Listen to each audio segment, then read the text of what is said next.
Hello, this is going to be a nice simple guide on setting up Daijisho as your front end of choice.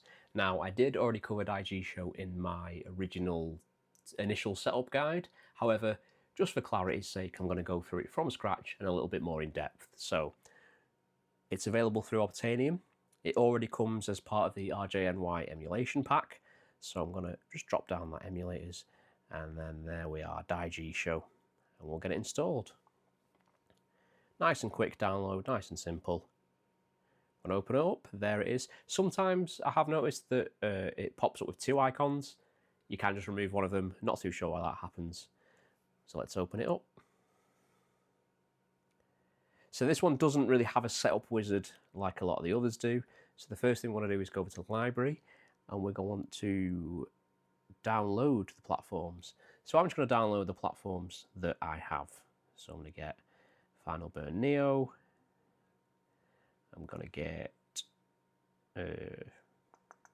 Game Boy Advance, Game Boy Color, GameCube, 3DS, 64, DS, NES, Switch, Wii U, Wii, PSP, Genesis, Vita, PlayStation 2, SNES. I think that is all of them. Cool. It's going to import those. So I don't know what that error was that it's giving me, but it has imported them. So with Daijisho, unfortunately, it doesn't automatically know where our ROMs are stored. I don't believe there's a way in the settings to tell it. Not that I can see, unless I'm being blind.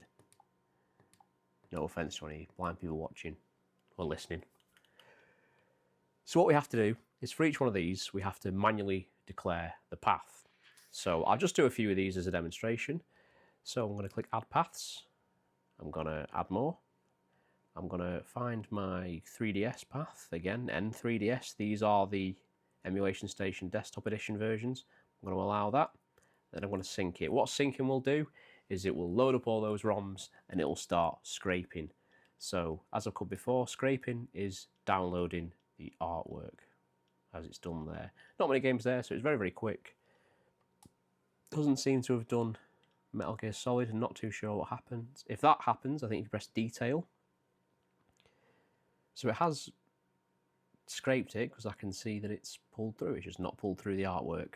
Sometimes that can happen.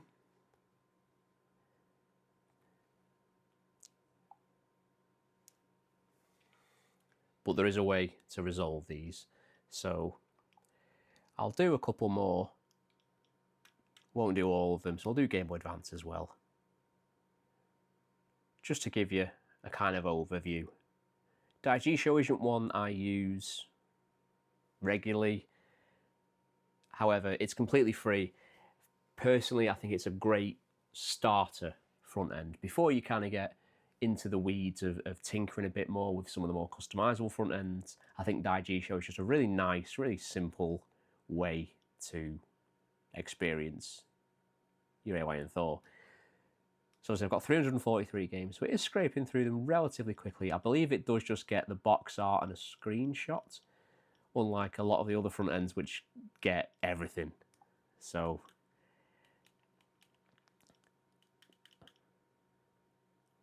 that's doing nicely. So we also have widgets. So this is basically a customizable screen where you can have widgets for things like retro achievements. Obviously you have to log in. You can have specific categories if you want to have certain platforms or adventure games, puzzles, that kind of thing. So that's a really nice way to filter them across systems as well as just per system. There's also things like pin and play where you can pin your favourite games as activity, which gives you some continued playing, how many you played today, some nice little metrics there. There's random, which is a random game button. You can also have specific shortcuts to apps if you have commonly used apps that you want at a quick glance. If you want your full apps list, it's just on this apps tab at the top, everything you've got installed, not installed. And then let's have a look at settings. So for library, so we've got the platforms. So you can force updates from here. So there is things like aggressive scraping, which I'd advise against, because this has a habit of mismatching certain games. For example, if you've got, say, for example, if you've got Final Fantasy VII, it will see Final Fantasy and it'll go, oh, give me that one, and it might get Final Fantasy VIII's box art, for example. That's just an example. Usually, if things have odd characters, it can get a little bit confused. Obviously, merge playable items. This is handy if you've got multi-disc games. It can merge them into one. You can also always show the sync icon, which appears at the top here, just to show you that it's synchronizing. If you don't want to scrape preview media, you can do that. I just leave that off. And then if you want to add extra platforms and things like that, you can do that all through here using the setup. However, as we've imported them, I'm pretty sure we've covered every possible outcome. There's maybe some really obscure console from the 50s, like the Magnavox Odyssey. Well, I'm pretty sure the Magnavox Odyssey is on there already, so ignore that. So this is a very basic front end. It's also, like I said, it's a great start to dip your toe in the water. Obviously, there's appearances. They have different wallpapers. Oh, nice pure dark theme. Let's take advantage of that OLED. Square game covers. You can set the wallpaper, scale the UI. There's all sorts of stuff in here. Again, it's all down to personal preference. A 24-hour clock, because the only way to tell the time. It's like navigation is also really good. So you can set what page it goes to when you click the home button. So if you want to go straight to the library, you can just set that there. So when you press the home button, it should jump straight to the library, provided that you've set it as your default. So this, for some reason, doesn't actually set itself to the default. So what I'll do is I'll show you how to do that. So if you want to set a front end to the default, you need to go to your Android settings, go to apps, default apps, and then for your home app, you can just set Daijisho. And that should, if I press home, oh, don't know what's asked me there, Daijisho, always. It's going to boot straight into Daijisho, and then every time I press home, it'll go back to the library because that's where I've set it. If you want to set it to widgets or apps, then that's entirely up to you. Although personally, I'd recommend library. And that is basically it for Daijisho. There's a lot of things you can do with it. It's relatively user-friendly, I'd say.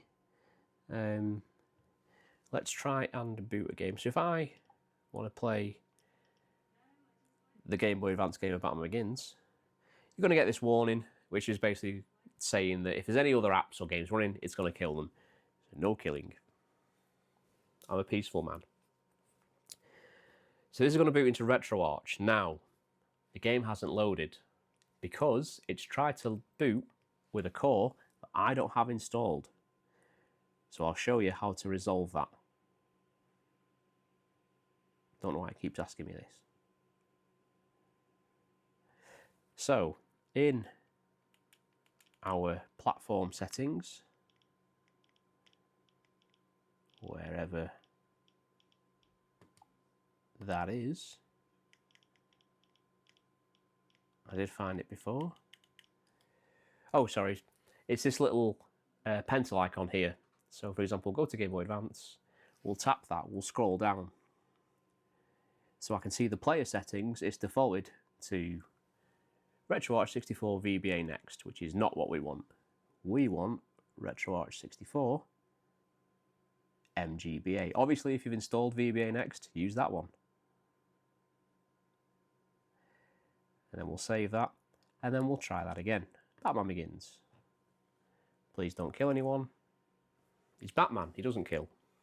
He just brutally maims. And there we go, it's booted straight in. So like I said, I don't tend to use Daijisho, but if you want to, I recommend this as your first front end, just for its simplicity. So if you like the look of this one, then feel free to tinker away. If this helped you out, I'd appreciate a like or a subscribe. If you've got any questions or you want me to elaborate on anything further, please drop a comment, and I'll see you in the next one.